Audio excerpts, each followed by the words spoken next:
오늘 우리에게 주시는 이 말씀이 마지막 때를 살아가는 저와 여러분에게 힘과 능력이 되었으면 좋겠습니다. 요즘 우리는 대림절을 보내고 있습니다. 대림절은 우리가 잘 알고 있는 것처럼 기다림의 절기라고 말합니다. 아기 예수 탄생을 기다리고 그리고 심판주로 오시는 예수 그리스도의 재림을 기다리기 때문입니다. 뿐만 아니라 대림절은 기다리는 절기임과 동시에 고난을 인내할 것을 다짐하는 기간이기도 합니다. 재림하실 예수를 기다리면서 지금 겪고 있는 고난에 대해 다시 한번 오래 참기를 결단하는 시간이 바로 대림절입니다. 오늘 본문은 바로 이러한 사실을 우리에게 구체적으로 설명합니다. 다시 오실 주님을 기다리는 모든 성도들이 어떤 믿음의 자세와 태도로 살아가야 하는지 하나님은 이 야고보서 기자를 통해서 우리에게 말씀해 주고 있습니다. 우리 한 절씩 본문을 살펴보면서 하나님의 뜻을 이 시간 발견해 보도록 하겠습니다. 우리 먼저 7절과 8절 말씀을 우리 함께 한 목소리로 읽어보도록 하겠습니다. 그러므로 형제들아, 주께서 강림하시기까지 길이 참으라. 보라, 농부가 땅에서 나는 귀한 열매를 바라고 길이 참아 이른 비와 늦은 비를 기다리나니 너희도 길이 참고 마음을 굳건하게 하라. 주의 강림이 가까우니라. 아멘. 주의 강림이 멀지 않았다 말씀합니다. 예수께서 심판주로 이 땅에 다시 오실 그 재림의 때가 매우 가까이 왔다는 것입니다. 야고보는 이른 비와 늦은 비를 기다리는 이 농부의 이야기를 들려주면서 주의 강림을 설명해 주고 있습니다. 주로 늦가을에 내리는 이른 비는 가을에 파종된 씨앗이 제자리를 잡고 또 뿌리를 내리고 또 움을 트는 데 있어서 매우 중요한 역할을 한다고 합니다.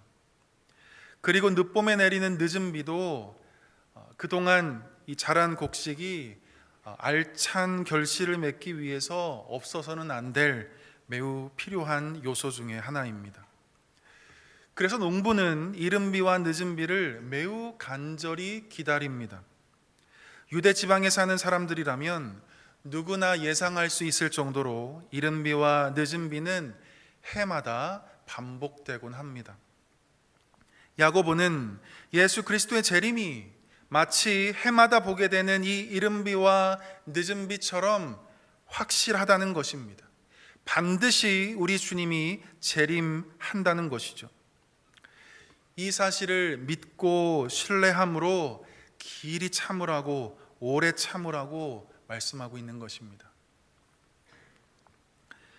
여기서 길이 참으라는 의미는 반복해서 오는 고난을 참고 또 참으라는 뜻입니다. 지속적으로 연속적으로 찾아오는 고통과 어려움을 인내하라는 말씀입니다. 사실 야고보서를 지금 수신하고 있는 성도들은 매우 어려운 처지에 놓여 있었습니다. 특히 차별받는 가난한 성도들이 많았고 또 기독교 신앙으로 인해서 박해받는 성도들이 대부분이었습니다. 그런 핍박과 고난 속에서 갈팡질팡하며 신앙의 위기를 겪고 있는 이 성도들에게 하나님께서 이 야고보를 통해 말씀하고 있는 것입니다. 너희들이 당하는 차별이 이번이 끝이 아니라 계속될 것이다. 너희들이 당하는 박해가 이번이 마지막이 아니라 반복적으로 너희들에게 찾아올 것이다.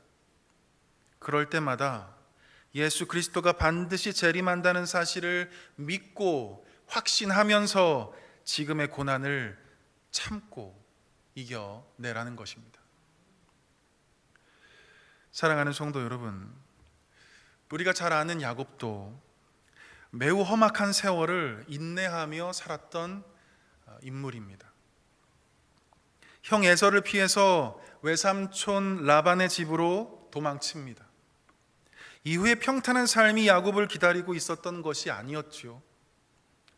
야곱 이상으로 속임수에 능통한 이 외삼촌 라반은 야곱과 이 결혼할 아내를 속일 뿐만 아니라 일한 만큼 정당한 대가를 지불하지 않는, 소위 요즘 말로 말해서 노동자들에게 임금을 체불하는 나쁜 사업주가 바로 이 야곱의 외삼촌 라반이었습니다. 무려 20년 동안 말입니다. 20년 동안 야곱은 길이 참았습니다. 오래 참았습니다. 그리고 야곱은 다시 고향으로 올라와서 형 에서와 극적으로 화해하며 이제 꽃길만 걷는 줄 알았지만 자기 딸 디나가 겁탈을 당하는 일이 벌어지게 되었습니다. 고난은 계속해서 야곱에게 찾아오고 있었습니다. 이 일로 인해서 엄청난 복수극이 벌어지죠. 야곱의 두 아들이 세겜성에 있는 모든 남자들을 살해하는 그 비극이 발생하게 된 것입니다. 사실 여기까지였다면 그나마 다행이었을 텐데, 야곱을 괴롭히던 고통은 밀물처럼 계속해서 야곱에게 들이닥치고 있었습니다. 사랑하는 아내 라헬이 베냐민을 출산하다가 그만 죽게 되었습니다. 이로 인해서 야곱은 엄청난 상실의 고통을 겪게 됩니다. 얼마나 지났을까? 야곱은 또 비극적인 소식을 듣게 됩니다. 요셉이 죽었다는 소식입니다. 야곱은 또 엄청난 슬픔에 빠지고 맙니다. 무려 20년 가까이를 요셉을 그리워하면서 잃어버린 아들로 인한 그 상처와 괴로움을 마음에 품고 살아가야만 했습니다. 이처럼 야곱은 오랜 기간 참고 또 인내했습니다. 반복되는 고난과 고통 속에서 약속의 말씀을 붙들고, 그리고 주님께서 주시는 힘으로 이겨내고 버텨내고 견뎌내었습니다. 예수 믿는 우리들도 우리가 살고 있는 이곳이 천국이 아니기에 고난은 끊임없이 우리의 삶에 반복됩니다. 감기가 한 번으로 끝나는 것이 아니라 계속해서 우리에게 다가오는 것처럼 고통은 늘 우리 곁에 있기 마련입니다. 예수 믿는다는 이유 하나만으로 지속적인 괴롭힘과 억울함을 당하는 일이 연속해서 우리의 삶에 발생할 수 있습니다. 기독 실업가로서 어렵게 사업을 일구고 갑자기 들이닥치는 위기의 순간마다 가까스로 어려움을 넘겨보지만 얼마 되지 않아서 또다시 사업의 위기 앞에 봉착할 수 있습니다. 주를 위해서 살다가 덜컥 질병에 걸리고 최선을 다해서 치료받아서 완치 판정을 받았지만 그 기쁜 소식은 어디론가 사라져버리고 어느 날 갑자기 또 다른 곳에서 질병이 발견될 수도 있습니다. 내 딸의 문제가 해결되면 내 아들의 문제가 불쑥 고개를 내밀고, 내 남편의 문제가 해결되면 내 아내의 문제가 갑자기 튀어나올 수 있습니다. 이처럼 우리의 삶은 반복되는 고통의 연속입니다. 썰물처럼 모든 문제가 내 삶에서 멀어지는 것처럼 보여도 어느 순간 나와 상관없을 것만 같은 괴로움과 고난이 밀물처럼 바로 내 앞에 다가오는 것을 우리는 늘 느끼며 살아가고 있습니다. 이러한 인생들을 향해서 하나님은 오늘 본문을 통해 격려의 말씀을 해주고 있는 것입니다. 모든 고난이 끝마쳐지는 그날이 반드시 온다는 것입니다. 모든 괴로움이 종말을 고하는 그날이 확실하게 온다는 것입니다. 그러므로 예수 그리스도의 재림을 신뢰하고 지금의 고난을 인내하라는 말씀입니다. 길이 참고 오래 참으라는 말씀입니다. 그러면서 하나님은 또 한 가지 마음을 굳건하게 하라 말씀합니다. 8절의 말씀 제가 한번 읽어보도록 하겠습니다. 너희도 길이 참고 마음을 굳건하게 하라. 주의 강림이 가까우니라. 아멘. 마음을 굳건하게 하라는 의미는 그 어떤 고난에도 흔들리지 말라는 뜻입니다. 좌로나 우로나 치우치지 말고 믿음 위에 굳게 서서 주의 강림의 때를 기다리라는 것이죠.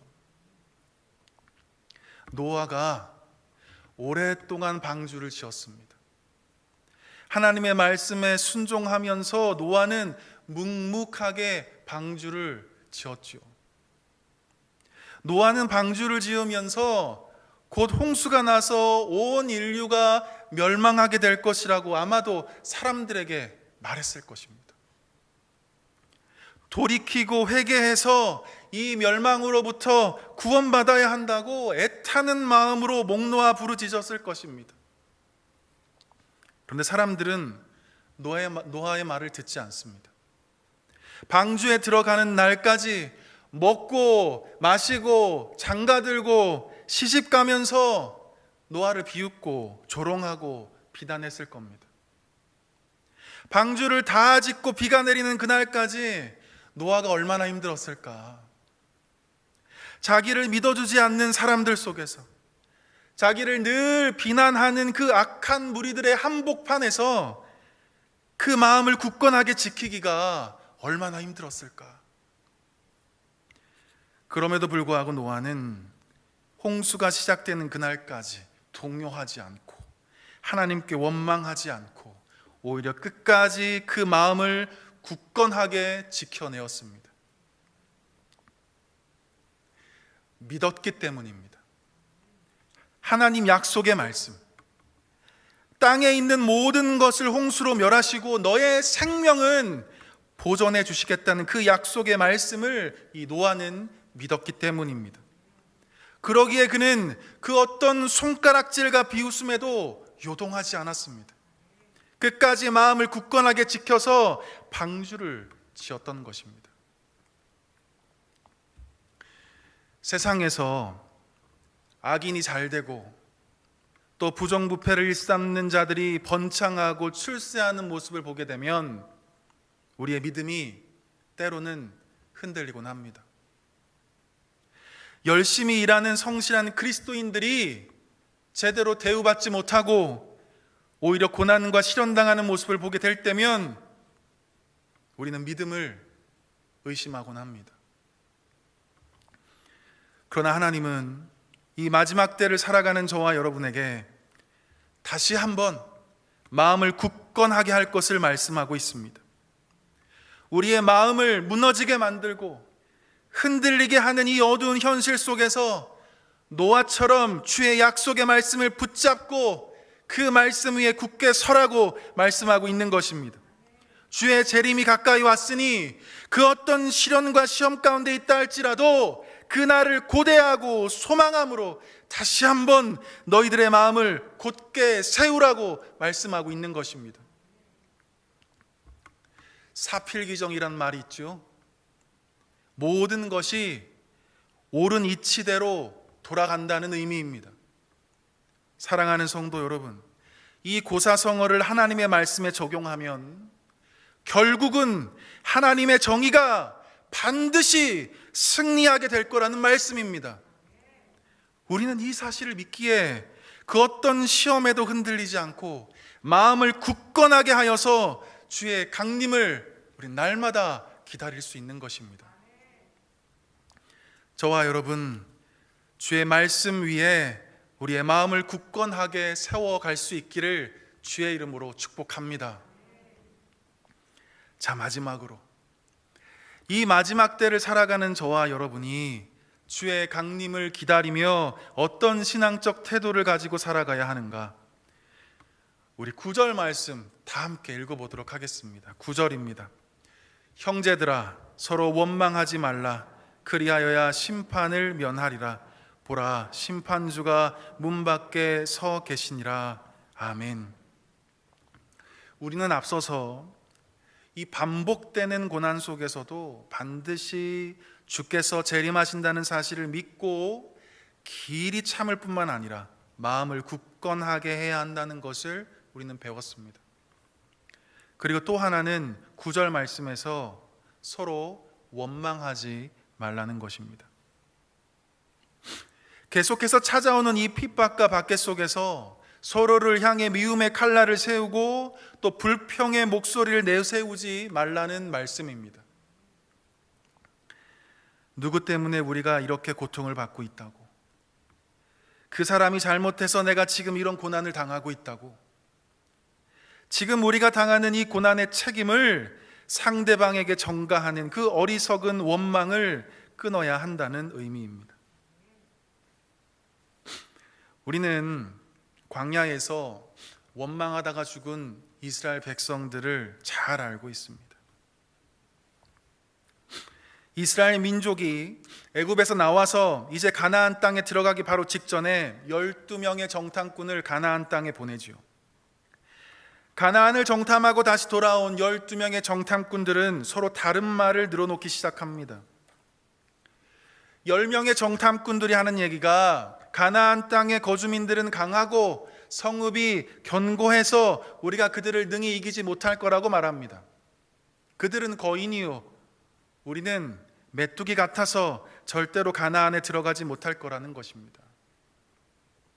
그 믿음 없는 말을 들은 이스라엘 온 백성들이 소리를 높여 부르짖으며 울기 시작합니다. 그리고 모세를 원망합니다.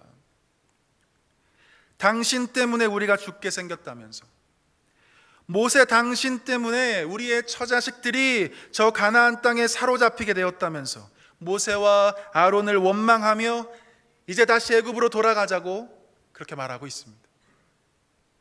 그때 갈렙과 여호수아가 말합니다. 여호와를 거역하지 말라. 주님이 우리와 함께 하시면 우리는 저 가나안 땅에 들어갈 수 있다. 두려워하지 말아라. 이렇게 목소리를 높여서 호소합니다. 하지만 온 이스라엘 백성들은 듣는 채도 하지 않고 돌을 집어서 죽이려고 달려들기 시작합니다. 사랑하는 성도 여러분, 이스라엘 민족은 하나님을 믿지 않았습니다. 애굽에서 10가지 재앙을 보여주시고 또 홍해의 기적을 경험하게 하시고 또 애굽의 병거 600대를 홍해에 수장시켜버리는 놀라운 능력을 하나님이 이스라엘 백성들 목전에서 보여주셨습니다. 낮에는 구름 기둥으로, 밤에는 불 기둥으로 그들을 인도하여 주시고 만나와 메추라기로 먹이시고 반석에서 물이 솟구쳐 오르는 기적을 하나님은 날마다 이스라엘 백성들 목전 앞에서 보여주셨습니다. 그런데 이스라엘 백성들은 10명의 정탐꾼들이 늘어놓은 악평 한마디에 믿음은 온데간데 없고 그저 하나님을 향해서, 모세를 향해서 원망을 늘어놓으며 돌을 들어 죽이려고 했던 것입니다. 그들은 그들의 믿음대로 가나안에 들어갈 수 없었습니다. 40년 동안 광야에서 방황하다가 죽음을 당해야만 했습니다. 사랑하는 성도 여러분, 우리는 서로를 향한 원망과 불평을 끊어내야 합니다. 왜냐하면 하나님은 우리가 내뱉는 그 원망의 말과 그리고 믿음 없는 말을 들으시고 그대로, 내가 내뱉는 말대로 역사하시기 때문입니다.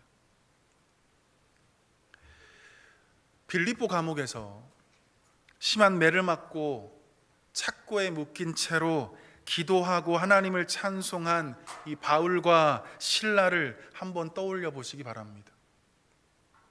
복음을 전하다가 귀신 들린 자를 고쳐 주었습니다. 그랬더니 심한 매를 맞고 감옥에 갇히게 된 신세가 되었습니다. 왜 불평하고 싶지 않았겠습니까? 왜 원망하고 싶지 않았겠습니까?